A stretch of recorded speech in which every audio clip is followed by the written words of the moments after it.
So this morning, I'm shipping out the last few orders that came in the evening last night after I went to bed or after I'd already done my shipping.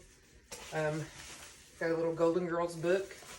It is pretty much in mint condition, so I'm going to put it in bubble wrap, tape that up, and then I'm going to put it in a poly mailer. I don't want the corners to get all bent up, so that's what I'm going to do with that. I use poly mailers a lot because they're an inexpensive way to mail clothes and stuff that really, you know, they're not going to be damaged. So these are my poly mailers. I'm going to put it in my poly mailer, fold that over as far as it'll fold, and then I'm going to double check my weight. The post office will ding you if you don't have the correct weight and size. So that is 4.5 ounces, so that's going to be 5 ounces. So I'm going to go into my eBay Seller Hub, and I'm going to go to Get Label, and it's 5 ounces. So I'm going to correct that weight and put 5 ounces. And then I'm going to get my dimensions. Dimensions are really important too. I found out that like just a 1/4 of an inch or 1/2 inch off on a measurement, and sometimes they'll ding you pretty good. So I always overestimate a little bit, so that's 10 inches by 8.5. And then it's only like 1 inch thick. So the way eBay works is my customer paid shipping already. They paid $6.60. I was able to, by going with the exact measurements and the exact weight, get it down to $4.99. Any overage in eBay, you get that. And I mean, it's not like it's making money. I mean, I had to buy the poly mailers, I had to buy the bubble wrap, I had to buy the tape. So, you know, there will be some that I underestimated. I didn't get it quite right. I need a bigger box. I need a bigger, more packing, and I go over. So on my package, I'm going to put my thank you sticker. I have a thank you sticker that I put on every package. And now the thing with poly mailers, see how that has a little pocket right there? I'm going to tape getting part of my label so it makes sure and holds that label on there. And I'm going to make sure and get these sides closed because I don't want anything ripping those open between here and there. Okay, our next one is a shirt. I'm going to get my label. I'm going to make sure it is what it is. Yes.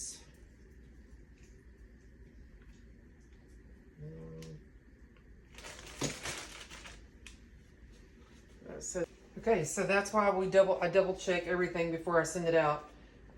This is not Athleta, and it's listed as Athleta, so I don't know what I did there. So I'm going to skip that for now, or message the purchaser to see if they still want it. So this is a Tahari dress. Put that in there. I leave mine in the inventory bag and then put them in this to give them a double protection while they're shipping.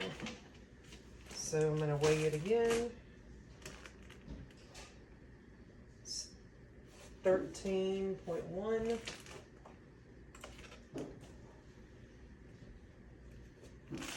I have another scale over there that has a cord that I can see better, but I don't want to climb over all my stuff today. All right.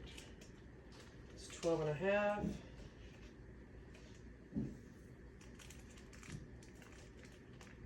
A 9.5.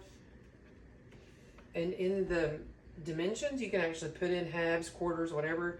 But in the weight, if it's 13 ounces, it's 13 ounces. You can't do 13.1. It won't let you do that.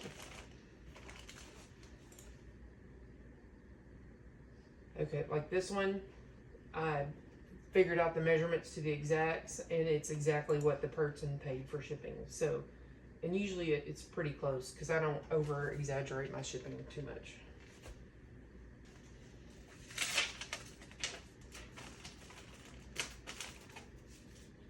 Put my sticker on.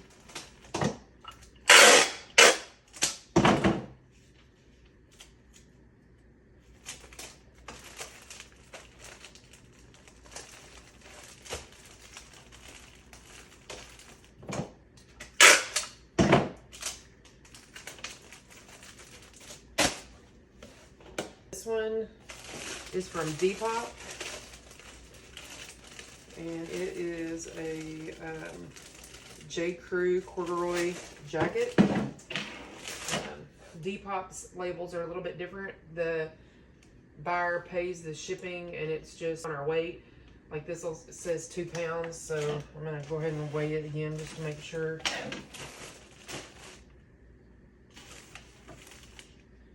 And it's 1.15, so it barely scaved into there. And it's a ground advantage.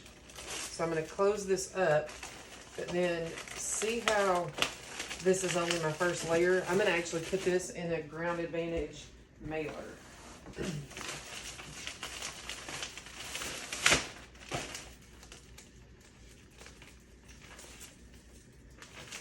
Depop, you may have people message you and say, hey, can you double check that weight and measurements for me, because their overage just charges them more and we don't get to put that in our pocket as any kind of supply fees.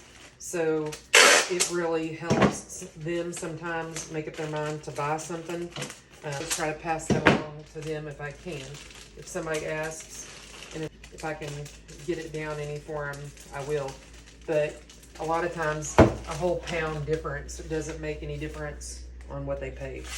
So, all right, put that on there. Now, the thing I'll say with these poly mailers is the stuff, it doesn't stick well to it. I don't know what they've made these out of, but I always put tape on them because they just don't stick right. And it looks like maybe I've had an order come in since we've been doing this. So yep, I did. So I've got a Poshmark item, and I'll show you the difference with shipping that. I want to try to get all these in, and you'll see below that I did a inventory out of my Nifty. So all of my inventory has SKUs on it. In the SKU thing, it tells what inventory tag it's in. So this said A6, so I know right where to go, because I've got a lot of different boxes in here. So let's see if I can find it. Yep, there it is. This is actually, if anyone has never seen one of these, that is a floral frog. So one of my best tips for saving money is to use boxes that come in that you recycle. Okay, so like this was an Amazon package, all right? It was just gonna go into the dump, you know, or to recycling, and so I'm gonna reuse it. The key with boxes though is to take off any kind of labels that there are, because those are potentially tracking or say some type of information, and you don't want to put it in the mail and then they scan that at the post office and it comes straight back to you. So make sure you take off all that. Now, since this is a kind of a hard object and a pokey object, that's why we're going to put it into a box, so it stays safe and doesn't poke anybody. I'm actually gonna wrap it in bubble wrap, and then I'm gonna wrap it in paper. So, and always overlap your paper. Never stick it to whatever your object is. Wood, plastic, metal, old, new, don't do it. That will make somebody very unhappy when they go to open it. Yeah, I can feel them poking through right here, so we're gonna double that up a little bit.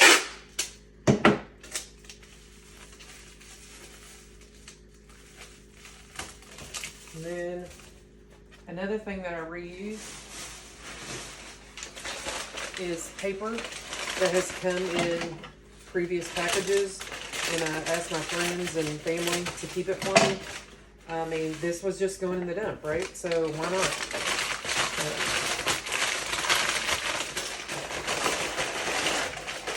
It's clean.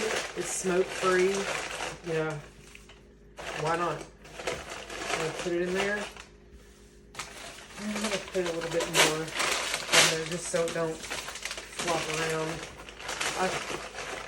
I consider my shipping wrapping skills getting better over the last 6 months, but I will say I have had an item show up broken. There were 4 glasses in a box and 1 was broken out of the 4. So that's a whole nother video. I'll talk about that later. But I say wrap it like your grandmother's knickknack that you can never replace.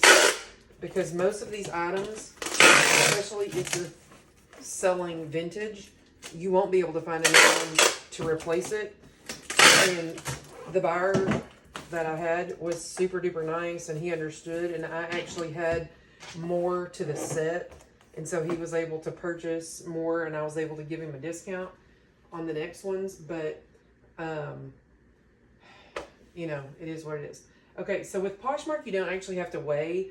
They do a flat rate, but I do check always just to do it. But theirs are up to 5 pounds. This is only 13 ounces. So, you know, I'm perfectly good with that. So just print off the label. Again, they're like Depop. You don't get any overage for shipping or anything like that. They're just paying a flat 5 pounds. And we'll get that on there and taped up. And I try to cover up, if I can, you know, some of these SKUs. But the post office told me it's not necessary, the ones that are on the box, but I don't trust it. So I'm also going to put my sticker on there. So.